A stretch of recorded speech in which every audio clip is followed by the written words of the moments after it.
بسم اللہ الرحمن الرحیم. السلام علیکم ورحمۃ اللہ وبرکاتہ. امید کرتی ہوں کہ تمام احباب صاحب خیریت سے ایمان اور صحت کے بہترین حالوں میں ہوں گے. آج میں تھوڑا سا عید الاضحیٰ اور قربانی کے حوالے سے بات کروں گی. چونکہ عید الاضحیٰ مسلمانوں کا تہوار ہے. اسے بڑی عید اور عید قربانی بھی کہا جاتا ہے. عید الاضحیٰ ابراہیم علیہ السلام کی اس سنت کی پیروی میں منائی جاتی ہے جو انہوں نے اللہ کے حکم پر اپنے بیٹے اسماعیل علیہ السلام کی قربانی کی شکل میں جاری کی اور اللہ تعالیٰ سے اپنی محبت اور فرمانبرداری کی سچی مثال قائم کی. تمام مسلمان اسی سنت کی پیروی میں ہر سال 10 ذوالحجہ کو یہ عید مناتے ہیں اور اس دن کوئی چھپایا بھیڑ، بکری، گائے یا اونٹ قربان کر کے اللہ تعالیٰ سے اپنی محبت کا ثبوت پیش کرتے ہیں. قربانی عید کی نماز کے بعد چاشت کے وقت کی جاتی ہے اور چاشت کے وقت کو عربی میں ضحیٰ کہتے ہیں. اس لیے اس عید کو عید الاضحیٰ کہتے ہیں. انس بن مالک نبی کریم صلی اللہ علیہ وسلم نے عید الاضحیٰ کے دن فرمایا: بے شک سب سے پہلا کام جس سے ہم اپنے آج کے دن کی ابتدا کریں گے یہ ہے کہ ہم نماز عید ادا کریں، پھر ہم گھروں کو واپس ہوں تو ہم قربانی کریں گے. جس شخص نے ایسا کیا اس نے ہماری سنت کو پا لیا. یہ صحیح بخاری کی روایت ہے. اب عید الاضحیٰ کے دن کے کرنے کے کام کیا ہیں؟ چونکہ صرف ایک ہی دن رہ گیا ہے انشاءاللہ ہماری عید الاضحیٰ آنے والی ہے، تو اس کے لیے ضروری ہے کہ ہم ایک ریویژن کے طور پر ان چیزوں کو سن لیں یا دیکھ لیں، پڑھ لیں، تو یہ ایک ریمائنڈر مل جائے گا انشاءاللہ.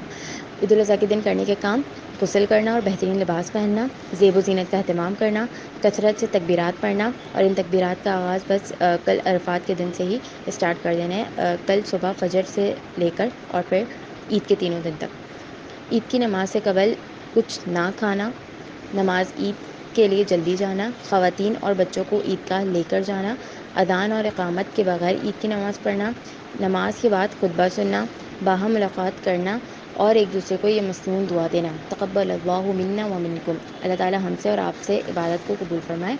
نماز عید کے لیے ایک راستے سے جانا اور دوسرے سے واپس آنا، ہلکے پھلکے کھیلوں اور اشعار کے ذریعے خوشی منانا، استطاعت کے مطابق قربانی کرنا، قربانی کا گوشت کھانا اور تقسیم کرنا. قربانی کا لفظ قرب سے نکلا ہے.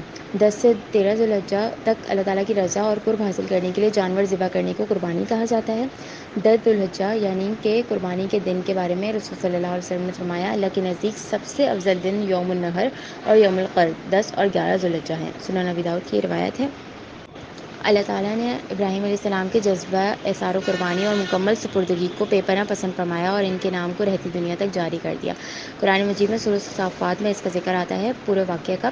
اور اگر میں شارٹ میں بولوں تو یہ تھا کہ حضرت ابراہیم علیہ السلام نے جو خواب دیکھا تھا کہ وہ اپنے بیٹے کو قربان کر رہے ہیں، اور جب انہوں نے جا کے حضرت اسماعیل علیہ السلام کو اپنا خواب سنایا تو حضرت اسماعیل نے فوراً سرنڈر کر دیا اور فرمایا کہ جو آپ کو اللہ تعالیٰ نے حکم دیا ہے وہ کر ڈالیے، اگر اللہ نے چاہا تو آپ مجھے ضرور صبر کرنے والوں میں سے پائیں گے. تو یہ ایک بیٹا اور ایک باپ کا جو ہے کردار آیا ہے سامنے کہ حضرت ابراہیم اور اسماعیل علیہ السلام کے کرداروں میں تسلیم و رضا کا وہ بے مثال نمونہ ہے جو بارگاہ الہی میں اس درجہ قبول ہوا کہ رہتی دنیا تک اللہ تعالیٰ نے اس سنت کو جاری کر دیا. چنانچہ دنیا بھر کے مسلمان قربانی کی اس سنت کو تازہ رکھنے کے لیے اس دن یہ عہد کرتے ہیں کہ اے رب العالمین، ہم تیرے اطاعت گزار بندے ہیں، جب تیرا حکم ہوگا تو ہم دین اسلام کی خاطر کسی قسم کی قربانی سے دریغ نہیں کریں گے. تو یہ ہے کہ قربانی کو محض ہم نے کھانے پینے کے لیے یا پھر ایک دوسرے پہ بڑائی جتانے کے لیے، ریاکاری کرنے کے لیے نہیں کرنی، خون بہانے کے لیے صرف نہیں کرنی. اللہ تعالیٰ کو ہمارا گوشت نہیں پہنچے گا. اللہ تعالیٰ کو جو چیز پہنچے گی ہمیں اللہ تعالیٰ تک وہی پہنچانی ہے. ہمیں اللہ تعالیٰ کے لیے خالص قربانی کرنی ہے، محبت اور عقیدت کے ساتھ کرنی ہے. ابراہیم علیہ السلام کی سنت کو فالو کرنا ہے. اس بات کو ذہن میں رکھنا ہے کہ حضرت ابراہیم کی ہم سنت کو فالو کر رہے ہیں، ان کی سنت کو ہم زندہ کر رہے ہیں. اور یہ ہے کہ حضرت ابراہیم نے کیا کیا تھا، انہوں نے اپنے بیٹے کو، اپنے لخت جگر کو قربان کر دیا تھا، اللہ تعالیٰ کے بارگاہ میں قربان کرنے کے لیے پیش کر دیا تھا. تو یہ ایک بہت بڑی بات ہوتی ہے. اپنے آپ کو جو باپ ہوں وہ اپنے آپ کو عزت رکھ کے سوچیں، اور اگر نہیں ہو تب بھی آپ اپنے آپ کو باپ تصور کر کے اس جگہ رکھیں، یا مائیں اپنے آپ کو رکھیں کہ آپ کی اولاد ہے.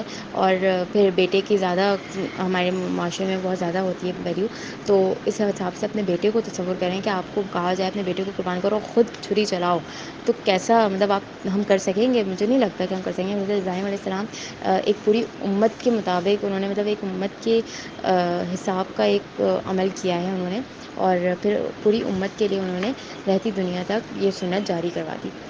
اللہ تعالیٰ نے ان کے ذریعے یہ کام لے لیا الحمدللہ. تو یہ ہے کہ ہمیں پھر اسی جذبہ عبودیت کی یاد کو تازہ رکھنا ہے جو حضرت ابراہیم نے کیا. ٹھیک ہے. تو اپنی قربانی کے لیے مقاصد کو ضرور مد نظر رکھیں۔ اللہ تعالیٰ نے قرآن مجید میں نبی کریم صلی اللہ علیہ وسلم کو خطاب کرتے ہوئے فرمایا فصلی لربک وانحر، سورۃ الکوثر آیت نمبر 2، پس تو اپنے رب کے لیے نماز پڑھ اور قربانی کر۔ ایک اور جگہ فرمایا قل ان صلاتی و نسکی و محیای و مماتی للہ رب العالمین، کہہ دیجیے بے شک میری نماز، میری قربانی اور میرا جینا اور میرا مرنا اللہ ہی کے لیے ہے جو تمام جہانوں کا رب ہے۔ سورۃ الانعام 162۔ خالصتاً اللہ تعالیٰ کے حکم کی اطاعت کرتے ہوئے اس سے محبت و عقیدت کے اظہار اور اعتراف کے طور پر جانور ذبح کرنا قربانی کی اصل روح ہے۔ ہر طرح کی ریاکاری سے بچتے ہوئے صرف اللہ تعالیٰ کی خاطر قربانی کرنے کا مقصد تقویٰ کی صفت کو نشوونما دینا بھی ہے۔ اور اللہ تعالیٰ نے سورۃ الحج 37 میں فرمایا اللہ کو ہرگز نہ ان جانوروں کا گوشت پہنچتا ہے اور نہ ان کا خون، لیکن اسے صرف تمہارا تقویٰ پہنچتا ہے، تو ہمیں اللہ تعالیٰ تک اپنا تقویٰ ہی پہنچانا ہے، کیونکہ قربانی کی بہت اہمیت ہے کہ قربانی کا حکم آدم علیہ السلام سے لے کر نبی کریم صلی اللہ علیہ وسلم تک تمام انبیاء کی شریعتوں میں موجود رہا ہے۔ سورۃ الحج 67 میں اللہ تعالیٰ نے فرمایا ہم نے ہر امت کے لیے ایک طریقہ عبادت قربانی مقرر کر رکھا ہے، وہ اس پر چلنے والے ہیں۔ اللہ تعالیٰ نے حج کے مناسک میں قربانی کو شامل کر کے اس کی اہمیت کو مزید اجاگر فرمایا دیا۔ چنانچہ 10 ذوالحجہ کو نماز عید اور خطبہ سننے کے بعد سے لے کر ایام تشریق 13 ذوالحجہ غروب شمس سے پہلے تک کو قربانی تشکر اور خوشی کا ذریعہ بنا دیا۔ نبی کریم صلی اللہ علیہ وسلم نے حجۃ الوداع کے موقع پر قربانی کے لیے خاص اہتمام فرمایا اور آپ نے 100 اونٹ کی قربانی دی، پھر ان کے گوشت، کھال اور چمڑا سب تقسیم کرنے کا حکم دیا۔ یہ صحیح بخاری کی روایت ہے۔ رسول صلی اللہ علیہ وسلم نے اللہ کا تقرب حاصل کرنے اور سنت ابراہیمی کو جاری رکھنے کے لیے امت کو بھی قربانی کی تاکید فرمائی۔ مخنف بن سلیم رضی اللہ تعالیٰ عنہ روایت کرتے ہیں کہ جب ہم رسول صلی اللہ علیہ وسلم کے ساتھ عرفات میں تھے تو میں نے آپ کو فرماتے ہوئے سنا اے لوگوں، ہر گھر والے پر ہر سال قربانی ہے، تو ہمیں کوشش کرنی چاہیے کہ ہم ہر سال قربانی کرنے کے لیے اپنے لیے، اگر ہم اتنی استطاعت نہیں رکھتے کہ ہم جیسی قربانی کا وقت ہے اور اسی وقت ہم جانور خریدیں اور اسی وقت ہم قربانی کر لیں، تو ہم پہلے سے ہی ہم اس کی تیاری کریں، جیسے بھی پیسے جمع کر سکتے ہیں کریں، گھر میں جمع کریں، کسی کے پاس جمع کروائیں، بیسیاں وغیرہ ڈالیں، کچھ بھی کریں، لیکن ہم قربانی کو اولین ترجیح پہ رکھیں۔ ہمارے یہاں کوئی اور کام ہوتا ہے، ہمارے بچوں کی پڑھائی ہوتی ہے، ہمارے اپنے کوئی کام ہوتے ہیں، یا پھر کوئی شادی وادی ہوتی ہے تو ہم اس کے لیے پیسے جمع کرتے ہیں، تو یا ہمیں گھر لینا ہوتا ہے، کچھ بھی کرنا ہوتا ہے تو ہم اس کے لیے پیسے جمع کرتے ہیں۔ تو قربانی تو سب سے اوپر ہے، ٹھیک ہے، سب سے پہلی اولین ترجیح ہے، فرض کے اس پر ہے، اور یہ اللہ تعالیٰ کے لیے خالصتاً ہوتی ہے، تو اس کو بغیر کسی عذر کے نہیں چھوڑنا چاہیے، اپنے آپ کو بے جا تعویلیں دے کر جو ہے اس سے پیچھے نہیں ہٹنا چاہیے، بلکہ ہمیں ہر صورت، ہر ممکن کوشش کرنی چاہیے کہ ہم قربانی کریں، لیکن اگر پھر بھی نہ کر سکیں تو اللہ بہترین جاننے والے ہیں کہ کون کر سکتا ہے اور کون نہیں۔ اس کے بعد آتے ہیں کہ اسی طرح صحابہ کرام بھی اتباع رسول صلی اللہ علیہ وسلم میں ذوق و شوق سے قربانی کا اہتمام کرتے تھے۔ ابو امامہ بن سہل رضی اللہ تعالیٰ عنہ کہتے ہیں کہ ہم مدینہ میں اپنے قربانی کے جانوروں کو پال کر موٹا کرتے تھے اور دیگر مسلمان بھی اسی طرح انہیں کھلا پلا کر موٹا کرتے تھے۔ صحیح بخاری کی روایت ہے، یعنی کہ اپنے جانوروں کا خیال رکھنا چاہیے، قربانی کے جانوروں کا خاص خیال رکھنا چاہیے۔ احکام قربانی کو دیکھ لیتے ہیں کہ قربانی کرنے والا ذوالحجہ کا چاند دیکھنے کے بعد بالوں اور ناخنوں کو نہ کاٹے، حتیٰ کہ 10، 11، 12، 13 ذوالحجہ میں سے بھی کسی دن قربانی کر لے، یعنی کہ قربانی کرنے کے بعد ہی ناخن اور بال کاٹے جائیں، چاہے وہ آپ عید کے پہلے دن کریں، دوسرے دن یا تیسرے دن کریں، 10، 11، 12، 13 جس دن بھی آپ کر لیں قربانی، اس کے بعد ہی آپ ناخن اور بال کاٹیں۔ سب گھر والوں کی طرف سے ایک قربانی کی جا سکتی ہے، کسی رشتہ دار، دوست یا تمام مسلمانوں کی طرف سے بھی قربانی کی جا سکتی ہے، مسافر بھی قربانی کر سکتا ہے۔ قربانی کا جانور ذبح کرتے ہوئے نیت میں اپنے علاوہ اہل و عیال اور مرحومین کو بھی شامل کیا جا سکتا ہے۔ بکرا، دمبا، بھیڑ وغیرہ کی قربانی ایک ہی شخص کر سکتا ہے، جبکہ گائے کی قربانی میں 7 افراد اور اونٹ کی قربانی میں 10 افراد شریک ہو سکتے ہیں۔ کسی رشتہ دار، دوست یا اجتماعی قربانی کا اہتمام کرنے والے اداروں کے ذریعے قربانی کروانا درست ہے۔ قربانی کی رقم کسی بھی دوسرے مصرف میں دینے سے قربانی کا فریضہ ادا نہیں ہوگا، خواہ وہ پیسے کتنے ہی نیک، رفائی یا صدقہ و خیرات کے کاموں میں دیے جائیں۔ قربانی کی اپنی ہی اہمیت ہے، ایک شخص ایک سے زائد جانوروں کی قربانی کر سکتا ہے۔ اس کے بعد اس کے لیے ہمارے پاس کیا دلیل ہے کہ حضرت آپ صلی اللہ علیہ وسلم نے 100 اونٹ کی قربانی کی تھی۔ قربانی کی نیت کا جانور عید کی نماز کے بعد ذبح کرنا ضروری ہے۔ نبی کریم صلی اللہ علیہ وسلم نے نماز عید کے بعد قربانی کرنے کو اہل اسلام کی سنت قرار دیا اور فرمایا جس نے نماز عید سے پہلے قربانی کے جانور کو ذبح کیا تو بے شک اس نے اپنی ذات کے لیے اسے ذبح کیا، اور جس نے نماز عید کے بعد ذبح کیا تو اس کی قربانی مکمل ہو گئی اور اس نے مسلمانوں کی سنت کو پا لیا۔ یہ صحیح بخاری کی روایت ہے۔ قربانی کے جانوروں کی شرائط بھی مقرر ہیں کہ امت کو قربانی کے لیے 2 دانت کا جانور ذبح کرنے کی تلقین کی گئی ہے۔ یہ صحیح مسلم میں اس کی روایت موجود ہے کہ خصی اور غیر خصی دونوں قسم کے جانوروں کی قربانی کرنا سنت سے ثابت ہے۔ واضح عیوب کرنے والے جانوروں کی قربانی کرنا جائز نہیں ہے، مثلاً جانور کا کانا ہونا، بیمار ہونا، لنگڑا پن نمایاں ہونا، ہڈیوں میں گودا نہ ہونا، سینگ یا کان کا کٹا ہونا۔ ذبح کے احکام بھی ہمیں بتائے گئے ہیں۔ الحمدللہ اتنا شکر آتا ہے کہ اللہ تعالیٰ نے ہمیں اتنا پیارا دین دیا ہے کہ مکمل ضابطۂ حیات ہے، ایک ایک چیز واضح ہے اس میں۔ تو ذبح کے احکام میں ہیں کہ قربانی کے جانور کو عمدہ اور اچھے طریقے سے ذبح کیا جائے۔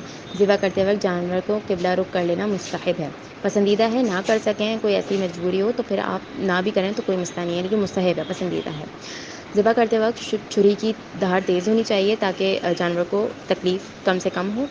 مسلمان عورت بھی قربانی کا جانور ذبح کر سکتی ہے۔ قربانی کا جانور خود ذبح کرنا افضل ہے، لیکن کسی دوسرے سے کروانے میں بھی کوئی حرج نہیں۔ ایک سے زیادہ جانوروں کی قربانی کرنی ہو تو ذبح کرتے ہوئے جانور اور دوسرے جانوروں کے درمیان اوٹ رکھنی چاہیے۔ قربانی کرتے وقت کی دعا بسم اللہ واللہ اکبر، اللہ کے نام کے ساتھ ذبح کرتا ہوں، اللہ بہت بڑا ہے۔ ذبح کرنے والے قصاب کو قربانی کے جانور میں سے کوئی چیز بطور مزدوری یا اجرت دینا جائز نہیں ہے۔ قربانی کے گوشت کی تقسیم لاسٹ ہمارا یہ ٹاپک ہے اور اس کو بھی میں جلدی جلدی کور کروں گی انشاءاللہ۔ قربانی کا گوشت خود بھی کھانا چاہیے اور ضرورت مندوں کو بھی دینا چاہیے۔ قرآن مجید میں ارشاد تعالیٰ ہے، سورۃ الحج 36، بس اس میں سے کچھ کھاؤ اور قناعت کرنے والوں کو اور مانگنے والوں کو بھی کھلاؤ۔ رسول صلی اللہ علیہ وسلم نے فرمایا، قربانی کا گوشت کھاؤ، رکھو اور صدقہ کرو، صحیح مسلم کی روایت ہے۔ قربانی کا گوشت خود استعمال کرنے کے ساتھ ساتھ قریبوں اور رشتہ داروں کو بھی دیا جا سکتا ہے۔ کنبہ بڑا ہونے کی صورت میں تمام گوشت خود بھی استعمال کر سکتے ہیں۔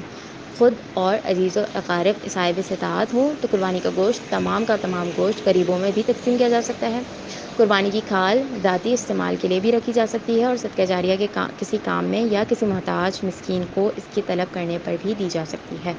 قربانی کے گوشت کی لازماً 3 حصے کرنا کسی دلیل سے ثابت نہیں ہے، لیکن اگر آپ اپنی آسانی کے لیے کرنا چاہتے ہیں تو کوئی کر سکتے ہیں، کوئی مذائقہ نہیں ہے، لیکن یہ کسی دلیل سے ثابت نہیں ہے، لازماً کرنا نہیں ثابت، ٹھیک ہے۔ تو یہی تمام باتیں تھیں عید الاضحیٰ اور قربانی کے حوالے سے۔ امید کرتی ہوں کہ یہ فائدہ مند رہیں گی جتنی بھی باتیں ہیں، اور آپ لوگوں نے اینڈ تک سنی بھی ہوں گی ان شاء اللہ تعالیٰ۔ اور اس کو اللہ تعالیٰ بس یہ ہے کہ ہمارے لیے بہت زیادہ آسانی فرمائے۔ جو قربانی اس سال کر رہے ہیں اللہ تعالیٰ ان کی قربانی کو اخلاص سے بھر دے اور اس میں بہت زیادہ اس کو قبولیت کا شرف بخشے اور اس کو صرف اپنے لیے خالص کر لیں، کہ ہم جو بھی قربانی کریں صرف اللہ تعالیٰ کے لیے کریں، نہ کہ گوشت کے لیے، نہ کہ جو ہے ریاکاری کے لیے، نہ کہ ایک دوسرے پہ بڑائی جتانے کے لیے، اور نہ ہی جو ہے کھانے پینے تفریح کے لیے صرف، بلکہ یہ ایک سنت ہے اور اس کو اسی طریقے سے پورا کیا جائے۔ ہم جب قربانی کر رہے ہوں تو اللہ تعالیٰ ہمارے دل میں، ہمارے خیالوں میں حضرت ابراہیم علیہ السلام اور حضرت اسماعیل علیہ السلام کا خیال شدت سے ڈال دے کہ انہوں نے کس طریقے سے اور کیا قربانی کی تھی، ٹھیک ہے۔ تو اللہ تعالیٰ ہماری قربانیوں کو قبول فرمائے، اور جو اس سال قربانی نہیں کر سکتے یا نہیں کر پا رہے تو اللہ تعالیٰ ان کے لیے بہت زیادہ آسانی فرمائے کہ وہ اگلے سال قربانی کو ضرور انجام دیں۔ کل انشاءاللہ عرفات کا دن ہے، تو کل سے ہی تکبیرات کا اہتمام شروع کر دیا جائے اور کل کی مخصوص دعا بھی پڑھی جائے، لا الہ الا اللہ وحدہ لا شریک لہ لہ الملک و لہ الحمد وہو علی کل شیء قدیر۔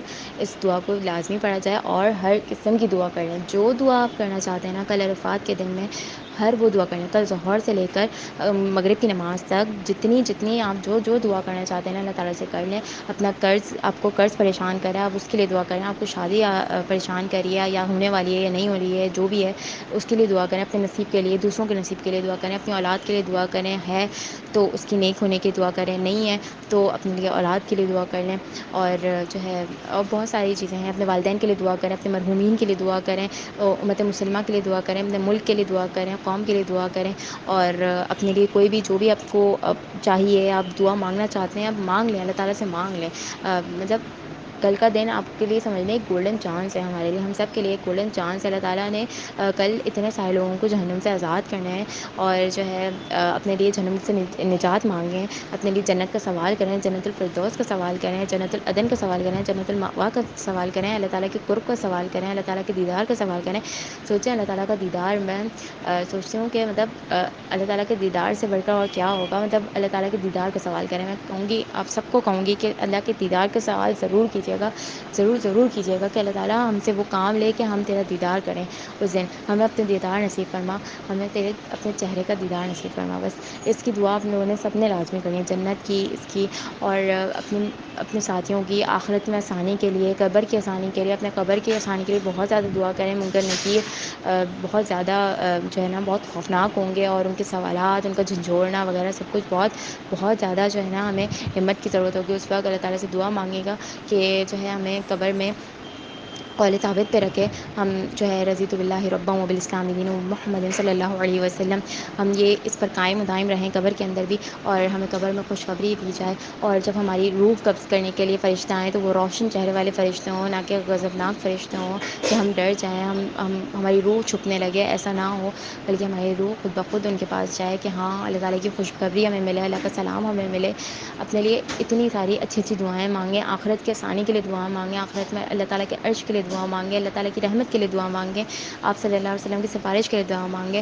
اپنے لیے قرآن اور نماز کے لیے دعا مانگیں کہ ہماری نماز میں اللہ تعالیٰ نکھار پیدا کر دے، اللہ تعالیٰ ہمارا تعلق قرآن سے مضبوط فرما دے. صرف ہم تلاوت تک، ہم صرف برکت تک نہ رہیں قرآن کو لے کر، بلکہ ہم قرآن کو اپنی زندگی میں شامل کریں، ہم اس کا ترجمہ، تفسیر اور اس کو اپنی روح کے اندر اتار لیں. قرآن بہت خوبصورت کتاب ہے، مطلب اللہ تعالیٰ کا کلام ہے وہ، تو ہم اللہ تعالیٰ کے کلام کو ہم لیں، دل سے لیں اور اپنے اندر اتار لیں، اپنے ایک ایک اپنی روح میں شامل کر لیں، اپنے اخلاق میں شامل کر لیں کہ ہماری زندگی کا ساتھی وہ بن جائے، ہمارے قبر کا ساتھی وہ بن جائے، ہمارے آخرت کا بھی ساتھی وہ بن جائے. رسول صلی اللہ علیہ وسلم کا جو حوض کوثر ہے، اس میں ان سے حوض کوثر نصیب فرمائیں اللہ تعالیٰ، اس کی دعا مانگیں.